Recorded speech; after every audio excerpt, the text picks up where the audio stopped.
नमस्कार दोस्तों, आज हम वैद्युत द्विध्रुव के कारण निरक्षीय स्थिति में वैद्युत क्षेत्र की तीव्रता के व्यंजक का हम अध्ययन करेंगे, जो बोर्ड एग्जाम की पॉइंट ऑफ व्यू से बहुत ही इंपॉर्टेंट है। तो चलिए हम वीडियो को शुरू करते हैं। माना दो बिंदु ए और बी है। मान लीजिए बिंदु ए है और ये वाला मान लीजिए बी है। इन दो बिंदुओं की बीच की दूरी 2l है,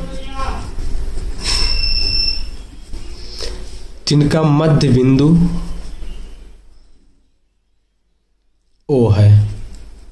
मध्य बिंदु से A के बीच की दूरी L है और B से मध्य बिंदु के बीच की दूरी L है।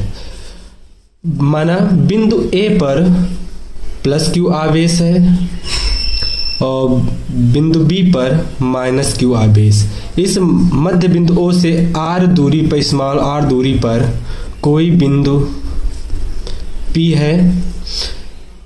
R दूरी पर कोई बिंदु P है जिस पर हमें वैद्युत क्षेत्र की तीव्रता को ज्ञात करना है।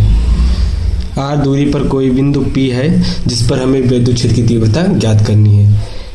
बिंदु B से बिंदु P की ओर, बिंदु A से बिंदु P की ओर। अब हम वैद्युत द्विध्रुव देखेंगे। बिंदु A पर प्लस Q आवेश है। प्लस Q आवेश पर बिंदु P पर जो द्विध्रुव होगा वो क्या होगा, इससे दूर जाएगा वैद्युत क्षेत्र की तीव्रता। तो यहाँ पर E1 हो जाएगा आपका और माइनस Q पर वो पास आता है वैद्युत द्विध्रुव, तो ये हो जाएगा E2। अगर दोनों विपरीत दिशा की ओर होते हैं तो E1 E2 घट जाएगा। अगर सेम दिशा की ओर होते हैं तो ये क्या हो जाएंगे, जुड़ जाएंगे। लेकिन यहाँ पर E1 इस दिशा की ओर है और E2 दूसरी दिशा की ओर है, तो यहाँ पर हम इनके घटक जुड़ जाएंगे, इनके घटक लेंगे। ठीक, माना ये इनके बीच की दूरी जो है थीटा है और इस कोण के बीच की दूरी, कोण पर क्या है, थीटा है। अब थीटा कोण पर हम इनके बीच की दूरी निकालेंगे, बीपी के बीच की दूरी और एपी के बीच की दूरी। तो यहां पर पहले हम शॉर्ट से सॉल्व कर लेते हैं। माना यह त्रिभुज AOP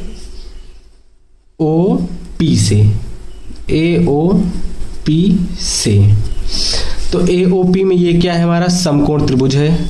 समकोण त्रिभुज पर क्या होता है, कर्ण का स्क्वायर बराबर आधार स्क्वायर प्लस लंब का स्क्वायर। कर्ण हमारा AP है, AP का स्क्वायर बराबर आधार हमारा क्या है, L है, L का स्क्वायर और लंब क्या है, R है, तो ये R का स्क्वायर। अंडर रूट और स्क्वायर को उधर भेजेंगे तो रूट में चेंज हो जाएगा, तो AP कुल में अंडर रूट क्या हो जाएगा, L square plus R square.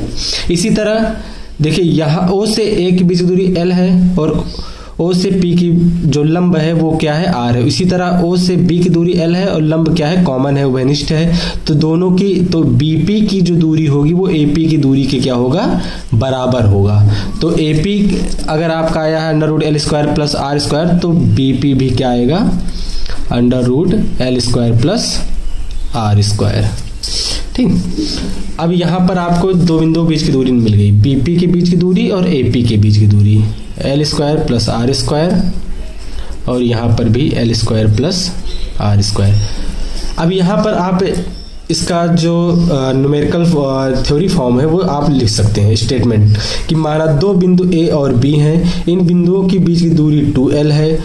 बिंदु AB के मध्य बिंदु O है। O से R दूरी पर कोई बिंदु P है जिस पर हमें वैद्युत क्षेत्र की तीव्रता क्या करनी है, ज्ञात करनी है। प्लस Q के कारण बिंदु P पर वैद्युत क्षेत्र की तीव्रता E1 जो होगा वो बिंदु P से दूर जाएगा, बिंदु A से, और बिंदु माइनस Q के कारण बिंदु P पर जो वैद्युत क्षेत्र की तीव्रता है वो बिंदु B के क्या हो जाएगा, वो पास आएगा। तो यहाँ पर इनके घटक निकालेंगे, तो इसका जो घटक होगा, इनके दो घटक इधर होंगे और एक इधर होगा। इसी तरह इसका भी एक घटक यहाँ होगा और इसका यहाँ होगा। अगर ये थीटा है तो ये भी एंगल क्या होगा, थीटा होगा, और ये भी हमारा क्या होगा, थीटा होगा। तो थीटा के साथ अगर कोई घटक लेते हैं तो वो क्या हो जाता है, ये E2 है हमारा, E2 cos थीटा।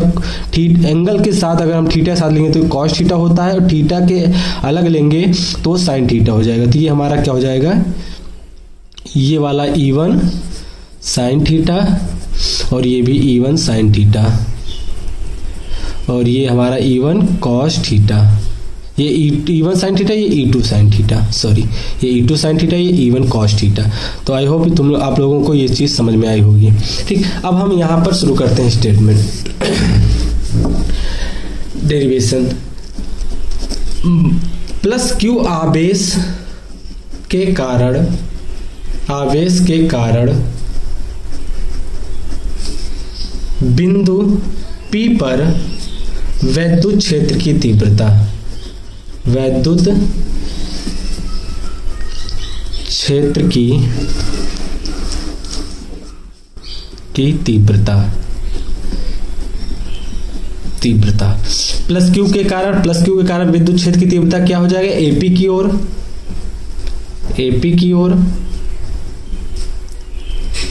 AP की बीच की दूरी।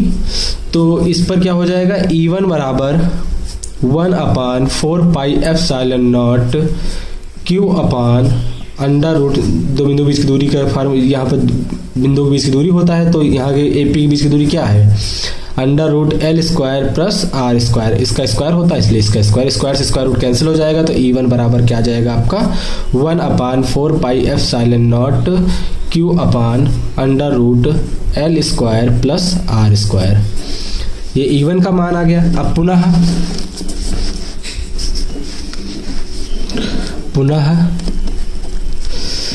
माइनस क्यू आवेश के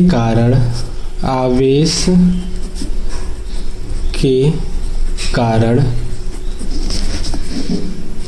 बिंदु P पर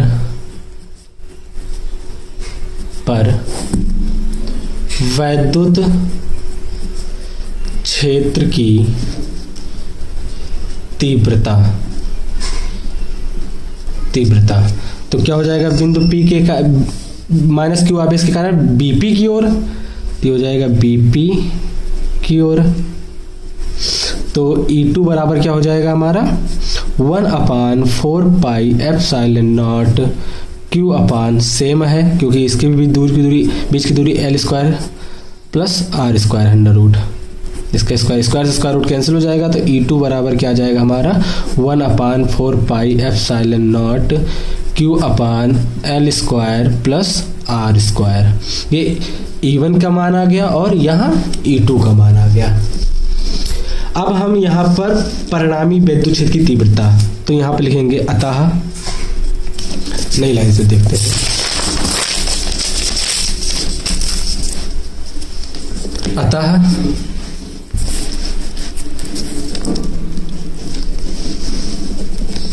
अतः परिणामी वैद्युत क्षेत्र की तीव्रता, परिणामी वैद्युत क्षेत्र की तीव्रता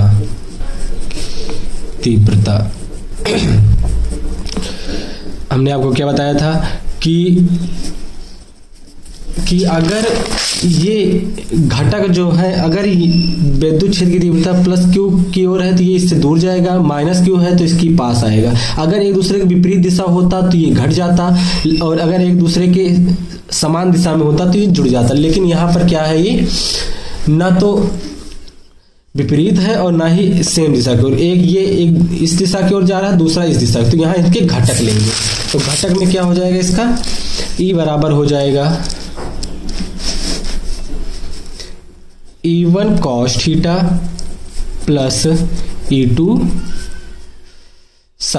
cos थीटा। E1 का मान है 1/4 pi epsilon naught Q upon L square plus R square cos theta plus 1/4 pi epsilon naught Q upon L square plus R square cos theta.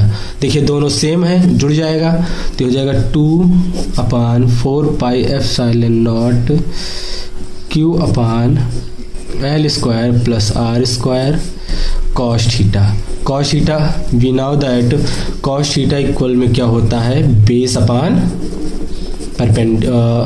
Hypotenuse कर्ण। तो आधार क्या है, आधार हमारा L है, आधार L है और कर्ण क्या है, under root L square plus R square. तो यहाँ पर हम वैल्यू रखेंगे, तो आधार हमारा L है, कर्ण है under root L square plus R square. तो इसी वैल्यू को यहाँ पर पुट कर देंगे, तो ये हो जाएगा 2 अपान, या फिर ऐसे लिखे 1/4 पाई एप्सिलॉन नॉट 2q को साथ में लिख लीजिए, 2q L square plus R square cos theta बराबर आधार बटे कर्ण, आधार बटे कर्ण, तो ये हो जाएगा L square plus R square. Under root को हम क्या लिख सकते हैं, 1/2। गुणा में घातें क्या हो जाती हैं, जुड़ जाती हैं सॉरी। तो ये हो जाएगा 1/4 pi epsilon not 2q into L, ये गुणा में घाते जुड़ जाती हैं, इसकी पावर 1 है, इसकी पावर 1/2 है, तो जुड़ जाएंगे तो क्या हो जाएगा L square plus R square 1 plus 1/2। We know that 2ql equal होता है p के, तो ये हो जाएगा 1/4 पाई 2ql बराबर होता है p के, इसलिए यहाँ पर हो जाएगा 1/4 pi p upon L square plus R square 3 1 2 1 2 2 plus 1 3 3/2। अब यहाँ पर लिखिए L लेस देन R, अतः L स्क्वायर जो होगा वो भी क्या होगा, R स्क्वायर से छोटा होगा। अतः क्या करें, L को नगण्य मानने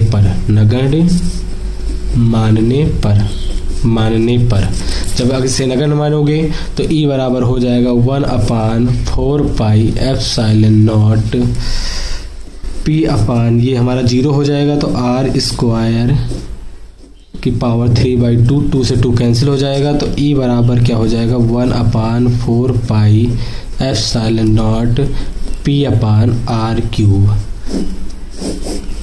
दैट इज प्रूव्ड। ये आपका इसी को आपको क्या करना था, प्रूफ करना था। तो ये हमारा क्या हो जाएगा, E बराबर 1/4 pi epsilon not P upon R cube. यदि अब यहाँ पर एक कंडीशन और लिख सकते हैं हम, यदि वायु या निर्वात के स्थान पर कोई परावैद्युतांक रखा हो, परावैद्युत या वैद्युतांक रखा हो, तब क्या हो जाएगा, E बराबर हो जाएगा 1/4 पाई एप्सिलॉन नॉट इंटू के P upon R cube. That is proved. I hope आप लोगों को वीडियो पसंद आया होगा। अगर वीडियो पसंद आए तो प्लीज़ चैनल को सब्सक्राइब करें, जिससे आगे के अन्य वीडियो को भी आप लोग देख सकें।